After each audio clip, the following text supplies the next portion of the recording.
Hey all, for the 5-button rundown, more or less, what you want to do is just spam your F1, right? Um, your Signet of Fury gives you 30 adrenaline, so while you're out of Berserk, you can always pop Signet of Fury in order to enter Berserk. There's like one small caveat with this skill, in the fact that you get a very, very small window if you're not in combat to enter Berserk. So I would either recommend, using Throw Axe or opening with Dual Strike into Signet of Fury, or doing kind of the opposite where you use Signet of Fury, then very, very quickly enter combat. Because there you go. You see, I pop Signet of Fury. I have like a very, very small window to pop Berserk. It's possible, but not really consistent. Blood Reckoning and Outrage both give you back 10 adrenaline, right? In Berserk, your F1 has no cooldown, right? So, more or less, once you pop an F1 and one of your Blood Reckoning or Outrage or Signet of Fury skills are up, then you want to pop it and repop your F1. Due to the set of traits that we take, you don't actually need the passive of Signet of Fury to crit cap, right? So we use this throughout just to pump out more F1s, and as well as to get the Signet of Ferocity bonus from our traits. Uh, the fifth button, right, I use Dual Strike. You can pretty much use Dual Strike or Whirling Axe. It was pretty much equivalent in terms of damage. You probably should just be using both, to tell you the truth. But I liked having quickness because without dual strike, your self quickness is a bit spotty with this build. So dual strike is nice for that aspect. Uh, but for example, if you're zerging in open world somewhere and you're just getting a random set of boons and quickness, etc., then whirling axe is probably going to be slightly higher damage overall. For this next part, I'm going to be showing two more runs. One where I use all my buttons for solo play, and one where I use all my buttons assuming that I have all boons, or like a DPS variant of the build. For example, if you want to take it into fractals or raids. If you're not interested in that, there should be a build overview at the bottom for you to skip to. But I wanted to kind of showcase how easy this build is to play. And, if you want to take this one build everywhere in PvE, you certainly can.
The next build I will show you is more of a fractals slash raids focus build, where you assume that you play with supports and that the golem basically has all conditions. There's going to be two modifications to the build. We're going to be taking blood reaction instead of heat the soul, because we no longer need to provide quickness ourselves. And we're also going to take Relic of the Eagle instead of Relic of Zakiros, because we no longer need the sustain.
Hey y'all, so for the all bun rundown, more or less what you want to do is just like the low intensity variant, spam the crap out of Eviscerate.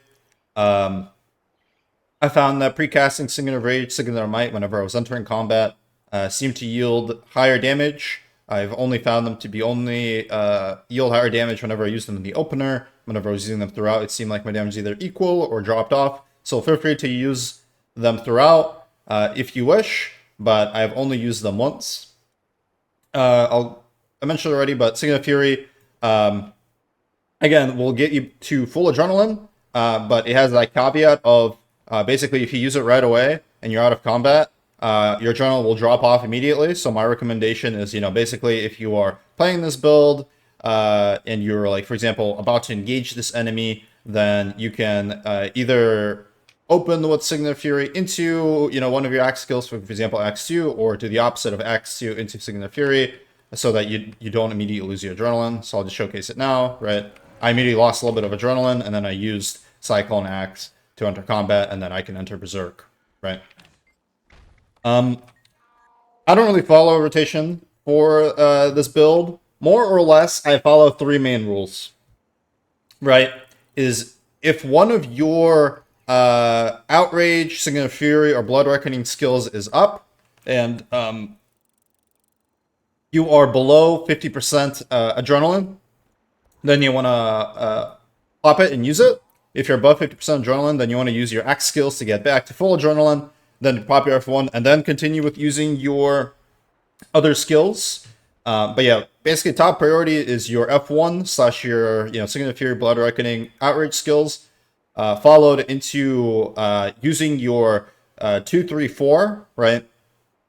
And once your 2, 3, 4 are on cooldown, and you, for example, you just use an F1, then your Axe 5 can just be like your third priority filler skill to get back to full adrenaline and kind of wait out all of your cooldowns, because Axe 5 long animation time helps really with waiting out your cooldowns. But yeah. That's pretty much it. It's just three main things, right? Again, I'll reiterate. F1, spamming your F1, using your Blood Reckoning Singular Fury Outrage to reset your F1 into, kind of choose between 2, 3, 4 in order to get back to full adrenaline, and then use Axe 5 as kind of filler for all your other skills while they're on cooldown. So this is the build rundown. I'm going to be kind of talking about both the low intensity and, the all button variants, kind of all in one. So for your gear, you're pretty much run just full Berserkers with the run of the Scholar, so this should be really, really, really, really, really easy to gear, because I think all of this is available from the base game. Force Air are your sigils. I would recommend you to run Air over Impact, because every time Air procs, it actually generates you 1 adrenaline. Since this build doesn't take the Discipline trait line with the Axe, whatever Axe Mastery, I think is the trait called, which gives you extra adrenaline on Axe hits. Unfortunately, Strength is a little bit better than Discipline, but basically Air will help you with adrenaline generation. And then everything else, full Berserkers, Zakuros for open world or soloing, etc. And then Eagle if you're looking to maximize your damage or if you are playing with a healer. The build does not take an alternate weapon, right, in the spirit of these low intensity builds that I create. If you're looking to maximize your damage, Mace offhand like this is going to be good. You can slap on Berserker and another Sigil of Air, and you can basically just use your 4-5-4, swap to Axe, and continue with whatever you're doing, and then kind of swap between them whenever your Axe 4 or 5 are on cooldown. If you're going to be playing this in open world, my recommendation is going to be probably Spear, because it has a little bit of CC, it has range, it has good damage, just a lot of good stuff. I think Spear, Berserker, you can slap on Force Air or Force Impact, it doesn't really matter. But yeah, Spear I think is going to be a solid offhand option for just solo play. But yeah, you can pretty much just run whatever you want. You can also run Hammer or Double Mace if you just want to focus on having your offhand be very CC focused, because again, this build has no CC kind of out of the I guess box. So you're gonna have to probably run something, either in your offhand or swap out one of your utility skills to at least be a CC skill.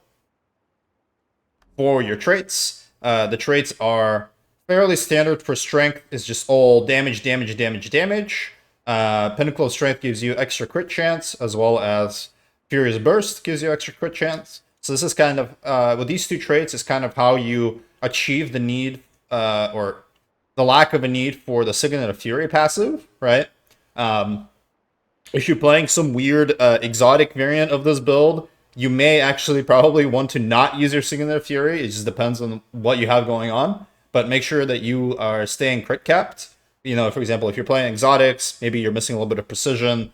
So maybe in that case, you want to actually save your Signet of Fury so that you have, crit capped, or you're permanently crit capped, I should say.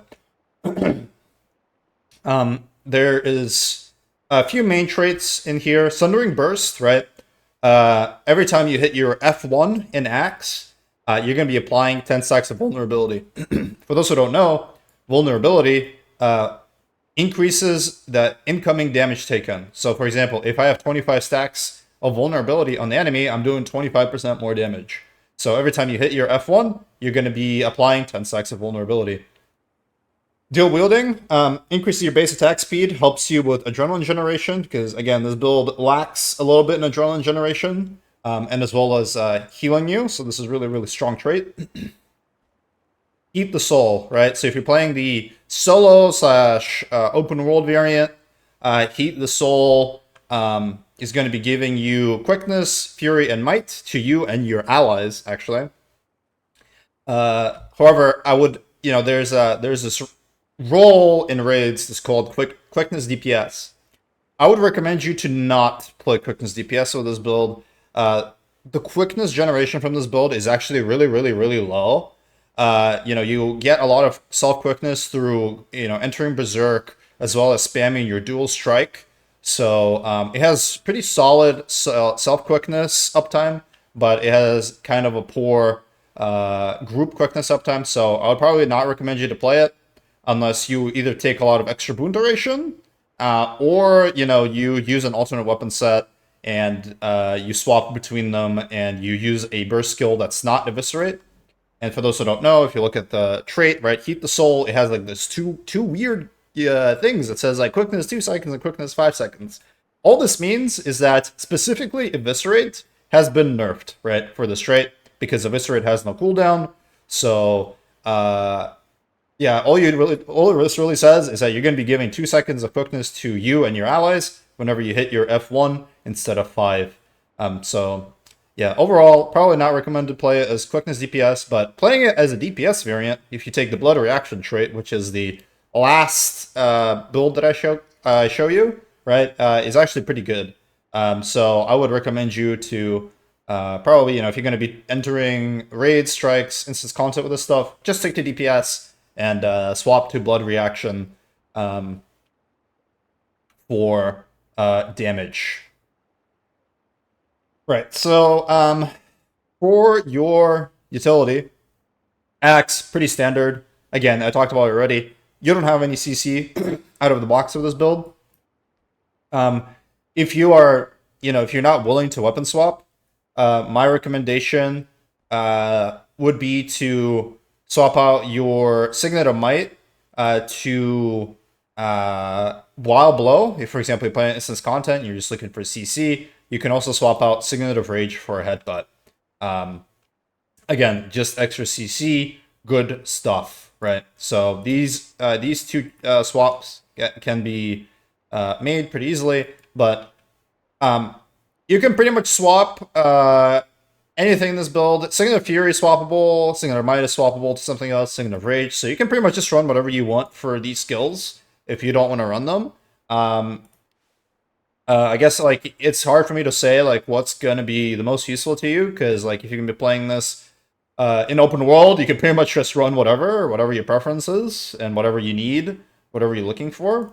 But if, for example, if you're gonna be running this in raids, I guess, then I'll give you kind of the few of the more useful skills. Wild Blow, right? Just strong CC skill you can swap out to. Banner of Defense is an Aegis skill, right? So like, I don't know, I can think of like, for example, if you're playing this on Deimos and you're looking to bypass the clap that he does, the one-shot attack, you can Aegis it. So for example, you can run Banner of Defense if you want. Banner of Tactics, again, just a decent amount of stability. If for whatever reason you are missing out on stability. For Great Justice, I guess if you're really lacking my generation, this is like very, very niche. Pretty much you never really want to use this. If you can use it if your group is worse, I guess, than normal, or you can probably just slot in Heat the Soul instead of Blood Reaction and apply the boons that you need to apply. And then Stomp, Bull's Charge, all decent like CC skills, Kick, decent CC skill. Bolas can be useful, for example, on Soulless Horror with helping out with what's it called? Pushing out the Tormented Deads, right? Someone will push, and then you can Bolas them, and you can apply a lot of emotes so that they die outside of the arena. Stomp can be useful if you're looking for a little bit of displacement. For example, on Samurag and Wing 4, you can use Stomp to throw in one of the mobs that spawn on the phases into Samurag's hitbox and do the mechanic correctly. But yeah, I mean, for example, you can pretty much just run whatever you want. Signet of Fury, Signet of Might, Signet of Rage, all just currently very DPS focused, but you can run more utility-oriented skills. I would not recommend swapping out Outrage or Blood Reckoning, because otherwise you're going to be directly affecting your Berserk uptime. Yeah, I think that's all I had for the build, and I hope you enjoy. Thank you.